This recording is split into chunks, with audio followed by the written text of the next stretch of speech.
السلام عليكم، وأنا سعيد إن أنا أشارك الأستاذ مصباح في الديبيت سنوات بعد سنوات.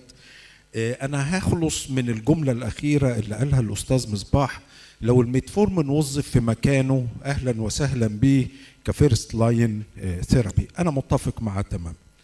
طيب هل الميتفورمين مكانه مع كل مرضى الديابيتس؟ لا طبعا، احنا عشان نبقى واقعيين هنقول لا.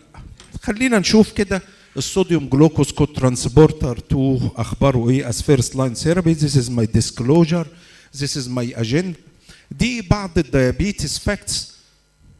6.7 مليون حالة وفاة ريليتد للديابيتس في 2021. 66% منها because of cardiovascular disease. Diabetic kidney disease is the most leading cause of end-stage renal disease in developed countries. Million amputation per year due to diabetes because of macrovascular complications or peripheral neuropathy. This is our goal when we are treating diabetes, to prevent acute complications or to prevent or lower chronic complications. This is the evolution of treatment of diabetes to address the goal of treatment of diabetes over 100 years from insulin till sodium glucose cotransporter 2 inhibitors.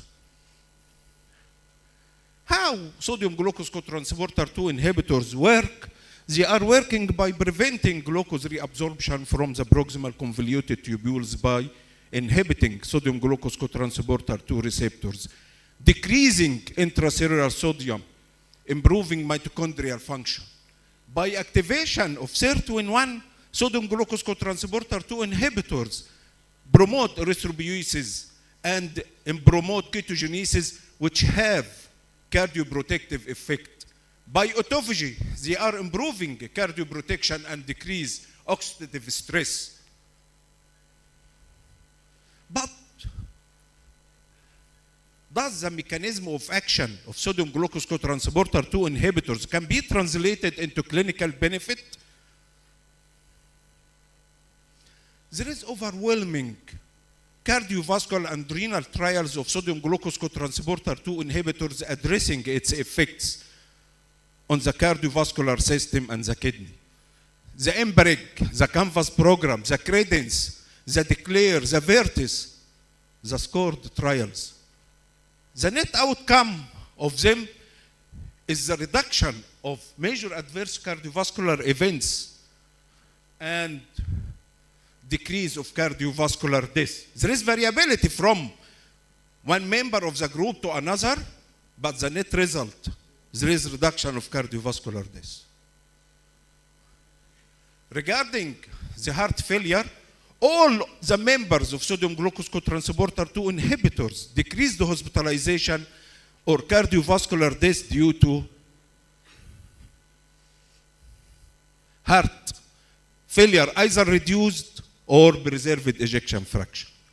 And this is the liver trial also addressed the value of sodium glucose cotransporter 2 inhibitor in reduction of cardiovascular death and hospitalization of heart failure in patients with preserved ejection fraction using dapagliflozin. The renal outcomes in the cardiovascular outcome trials showed a benefit of sodium glucose cotransporter 2 inhibitors, which was not shown by any other anti-diabetic agent in reduction of progression of chronic kidney disease or improving of cardiovascular outcome. This is the renal outcome trial of sodium glucose cotransporter 2 empagliflozin, the EMBA kidney, which showed reduction of progression of chronic kidney disease or cardiovascular death. The same was shown in the DAPA-CKD, and the same was shown in the CREDENCE trial of canagliflozin. There is overwhelming evidence that sodium glucose cotransporter 2 inhibitors can reduce the cardiovascular outcome and can reduce the progression of chronic kidney disease.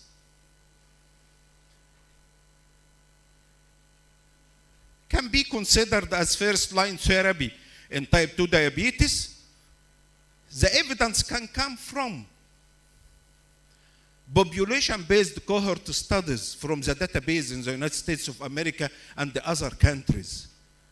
Patients who started sodium glucose cotransporter 2 inhibitor in comparison to metformin showed lower risk of heart failure, hospitalization, and cardiovascular mortality. In another trial, the hospitalization for heart failure, acute coronary syndrome, and all-cause mortality reduced in the group of patients who used sodium glucose cotransporter 2 inhibitor as first-line therapy compared to metformin. Now comes the issue of cost, as Dr. Misbah said.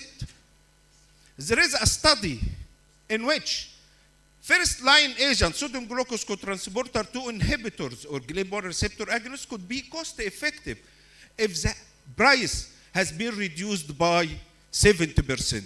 In Egypt, we have generics, which are costless of sodium glucose cotransporter 2 inhibitors, and the cost is comparable to the cost of metformin in many of the cases.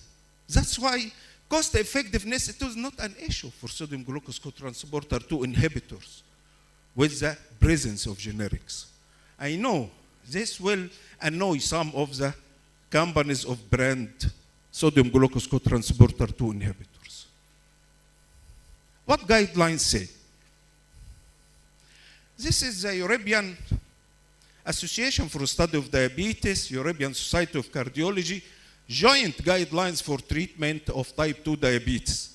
As you can see, stratification of patients who have cardiovascular disease or at very high risk or high risk.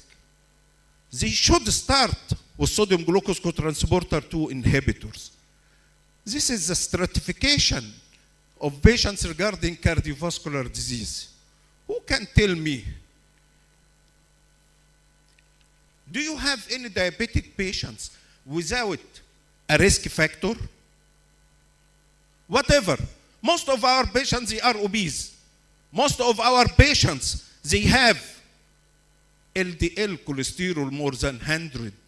LDL cholesterol more than 100 is a risk factor. Dr. Misbah told who is going to test his patient for renal function or other laboratory tests before starting a treatment.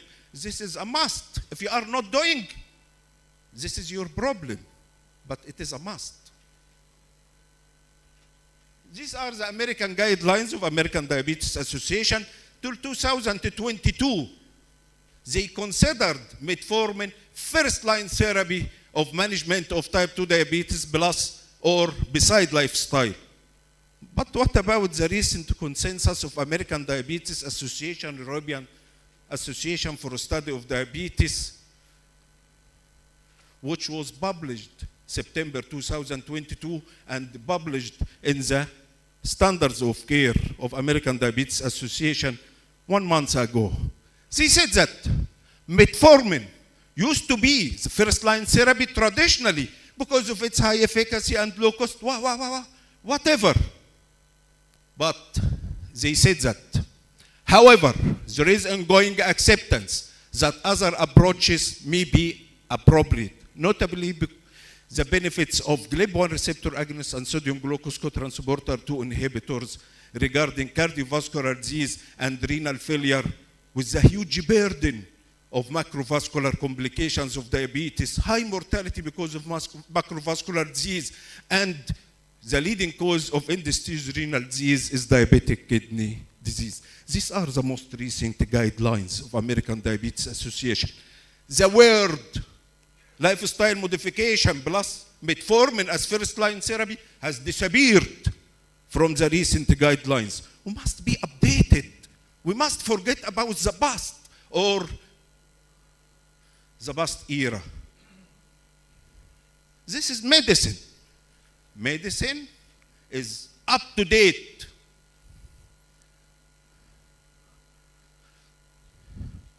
Initiation of sodium glucose cotransporter 2 inhibitor in background of metformin. Dr. Misbah mentioned about the high ratio of patients who were using metformin in the EMBAREG and SUSTAIN 6.